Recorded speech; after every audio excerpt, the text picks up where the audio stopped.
Hello everyone, मैं हूं राइनर गिल और क्रिकेट है जिंदगी की एक और एपिसोड में आप सबको वेलकम करता हूं। अगर आपने हमारी लास्ट पॉडकास्ट देखी थी तो यकीनन आपने उसका जो यूनिक सब्जेक्ट था, जो टॉपिक था, उसको ज़रूर सुना होगा और वो टॉपिक था प्लेइंग सेकंड फिडल। और अगर आपने नहीं देखा तो आई वुड मोटिवेट यू कि उसको ज़रूर जाकर देखिएगा। प्लेइंग सेकंड फिडल का मतलब ये है कि ज़िंदगी में हर बार आपको हीरो बनने की ज़रूरत नहीं है, आप साइड हीरो का किरदार भी अदा करके अपनी ज़िंदगी में सक्सेसफुल हो सकते हैं।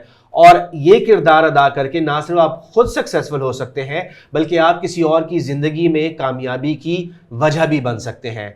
आज हम एक और यूनिक टॉपिक के साथ आपके साथ शामिल हुए हैं और वो टॉपिक है पिच की कंडीशन को देखकर मंसूबाबंदी करना, यानी कि पिच की कंडीशंस के बाद अपनी प्लानिंग करना। और इस टॉपिक पर हमारे साथ बात करने के लिए हमारे साथ मौजूद है असद एल्बर्ट। ये पहले भी पॉडकास्ट पर आ चुके हैं और ये हमारे क्रिकेट क्लब का हिस्सा भी हैं, उसके मेंबर भी हैं। Asad, welcome to the podcast. Thank you रैनल। मैं उम्मीद करता हूँ आप ठीक होंगे, सब कुछ ठीक है आपके साथ? जी बिल्कुल ठीक। आप कैसे हैं? मैं भी बिल्कुल ठीक हूँ, thank you so much for asking. तो असद, जिस तरह मैंने बताया, बहुत इंटरेस्टिंग टॉपिक है।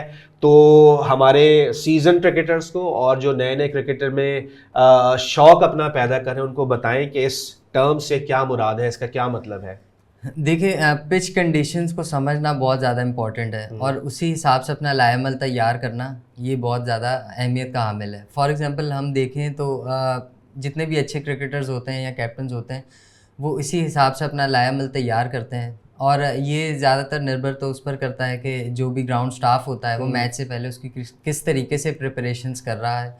और सेकेंडली ये डिपेंड करता है ग्राउंड कंडीशंस पर, वेदर कंडीशंस पर। फॉर एग्जांपल कि वहाँ बारिश होने वाली है या बारिश हो चुकी है या सनी कंडीशंस हैं, तो उसी तरीके से जो कैप्टन होता है वो देखता है कि वहाँ पर पहले बैटिंग करनी चाहिए, बॉलिंग करनी चाहिए या पिच किस तरीके से पूरे मैच में बिहेव करेगी। मतलब आपका कहने का मतलब ये है कि जगह के हिसाब से, मौसम के हिसाब से एक पिच जो है वो मुख्तलिफ बिहेव कर सकती है। एग्जैक्टली ऐसा ही। तो हमारे देखने वालों को बताएंगे कि किस किस्म की एट एन एवरेज किस किस टाइप की विकेट्स होती हैं।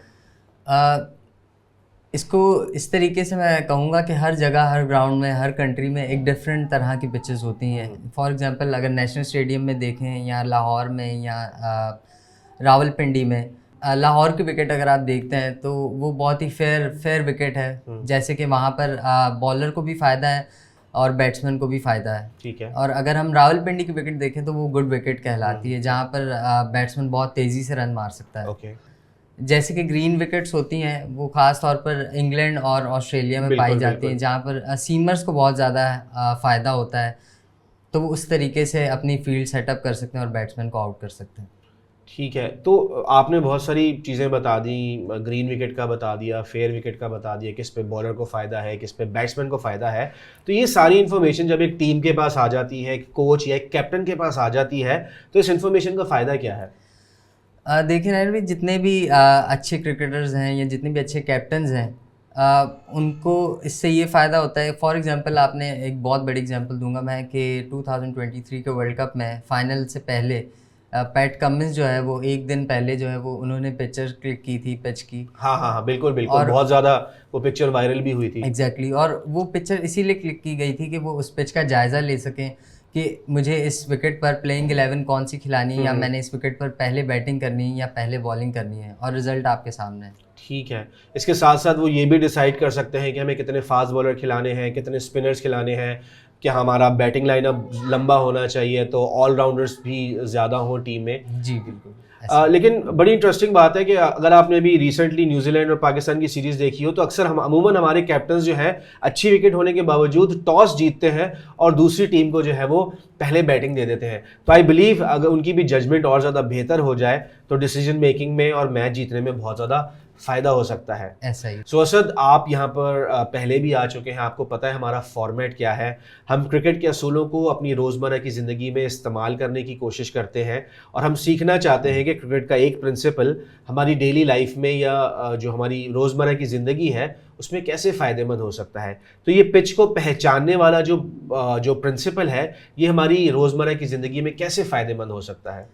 देखिए राइनर भाई, जिस तरीके से हम डिफरेंट ग्राउंड्स में डिफरेंट पिचेस पर खेलते हैं, उसी बिल्कुल। तरीके से हमारी लाइफ में भी ऐसी डिफरेंट डिफरेंट सिचुएशंस होती हैं। बिल्कुल। फॉर एग्जांपल, अगर जिस तरीके से हम इस पॉडकास्ट में बैठे हैं तो हमारी बात करने का तरीका बिल्कुल डिफरेंट है, और बिल्कुल। अगर हम घर पे जाएंगे अपने दोस्तों के साथ बैठेंगे तो वो एक डिफरेंट तरीका होगा। या अगर हम देखें कि हम अपने घर पे जिस तरीके से बड़े हुए हैं, हमें जिस तरीके से ट्रीट किया गया है और जिस तरीके से हमें इम्पोर्टेंस मिली है, और अगर हम प्रोफेशनल लाइफ में जाते हैं या स्कूल लाइफ, यूनिवर्सिटी लाइफ में, तो वहाँ पर शायद हमें इस तरीके से इम्पोर्टेंस ना मिले। तो हर जगह का जो बिहेवियर होता है, हर जगह की सिचुएशंस या उसके क्या कहते हैं रिजल्ट्स होते हैं, वो बहुत डिफरेंट होते हैं। जैसे कि आपने बोला, यहाँ आप बैठे हैं, एक अलग तरीके से बात कर रहे हैं, घर वालों के साथ अलग तरीके से बात करेंगे, और यकीनन अगर आपको कोई रिश्ता देखने आ जाएगा तो आप बिल्कुल ही अलग तरीके से बात करेंगे। बिल्कुल तो इसमें आपके लिए भी सबक है और देखने वालों के लिए भी सबक है कि हर सिचुएशन, हर पिच को जज करके आपने अपना डिसीजन लेना है और फैसला करना है। और इसी के साथ साथ मुझे अंजील मुक़द्दस में पौलुस रसूल की एक बात याद आती है, जब वो करंथस की कलीसिया को ख़त लिखता है तो वो कहता है कि मैं कमज़ोरों के लिए कमज़ोर बना ताकि कमज़ोरों को खींच लाऊं, और बहुतों के लिए बहुत कुछ बना ताकि बाज़ को खींच लाऊं। वो ये बताना चाह रहा है कि जब मैं जिस इंसान से भी बात करता था या जिस इंसान से भी मैं निजात का पैगाम शेयर करता था, मैं उसके मुताबिक, उसकी अकल, उसकी सोच के मुताबिक उससे गुफ्तगू किया करता था, उसको बताया करता था। तो हमें भी अपनी ज़िंदगी में हालात को, लोगों को देखकर अपने आप को ढालने की कोशिश करनी है या अपनी स्ट्रैटेजी बनाने की ज़रूरत है। सो असद, जैसे कि आपको पता है हमारी जो प्राइमरी ऑडियंस है वो नौजवान है, यूथ हैं, और हम क्रिकेट और क्रिकेट के प्रिंसिपल्स के ज़रिए से उनको इनकरेज करना चाहते हैं, उनको मोटिवेट करना चाहते हैं। तो इस प्रिंसिपल के हवाले से आप नौजवानों को क्या पैगाम देना चाहेंगे? देखिए, मैं नौजवानों से सिर्फ इतना कहना चाहता हूँ कि इसका ये मतलब हरगिज़ नहीं है कि आपके पास बहुत ज़्यादा रिसोर्सेज हों, बहुत ज़्यादा वसाइल हों। इसका ये मतलब है कि जितने भी आपके पास रिसोर्सेज मौजूद हैं, जो भी आपके पास चीज़ें या जो भी आपके पास है, टैलेंट है, उसमें रहते हुए आप उस चीज़ में तरक्की कैसे हासिल कर सकते हैं।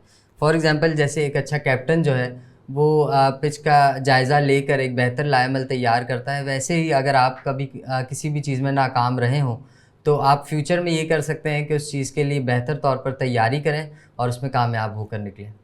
Thank you Asad. असद ये बताना चाह रहे हैं कि ज़रूरी नहीं है कि आप एक बार फेल हो गए तो दोबारा आप उस सिचुएशन से ही भाग जाएं। एक अच्छे कैप्टन की तरह उस सिचुएशन को एक पिच की तरह स्टडी कीजिए और अपनी फ्यूचर प्लानिंग और अपनी स्ट्रेटजी जो है उसके मुताबिक प्लान आउट कीजिए। और अगर आप ऐसे ही टॉपिक्स और इन चीज़ों के बारे में सीखना चाहते हैं तो वो एक बहुत इंटरेस्टिंग बुक है जिसको हम इस्तेमाल करते हैं, और इस बुक का टाइटल है शुरू के 10 रन्स सिंगल में, और इस बुक का जो फॉरवर्ड है वो सर विवियन रिचर्ड्स ने लिखा है। तो इस बुक में ऐसे ही प्रिंसिपल्स और डेली लाइफ में इनको कैसे इस्तेमाल किया जा सकता है उसका डिटेल में जो है जिक्र किया गया है। और आज की एपिसोड में बस इतना ही था। उम्मीद करता हूँ आपको ये टॉपिक पसंद आया होगा, और इससे ज़्यादा उम्मीद करता हूँ कि आप इस टॉपिक को, इस प्रिंसिपल को समझें और अपनी डेली लाइफ में भी इस्तेमाल करने की कोशिश कीजिए। अंटिल वी मीट अगेन, अपना बहुत सारा ख्याल रखिएगा। थैंक यू सो मच और खुदा हाफिज़।